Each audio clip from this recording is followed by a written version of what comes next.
Fitri Karlina izinkan Hendra Sumendap untuk menikah lagi, imbas hingga kini belum miliki momongan. Reaksi sang suami di luar dugaan. Fitri Karlina sudah 7 tahun merajut rumah tangga dengan Hendra Sumendap. Namun hingga saat ini, mereka belum diberi kepercayaan oleh Tuhan untuk memiliki momongan.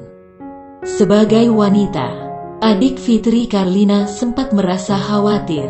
Dia pun memberikan izin kepada suaminya untuk menikah dengan wanita lain. Namun reaksi Hendra justru tak terduga. Penyanyi kelahiran Banyuwangi itu kemudian menceritakan bahwa dirinya justru kena marah oleh sang suami saat dirinya memberi izin Hendra untuk menikah lagi.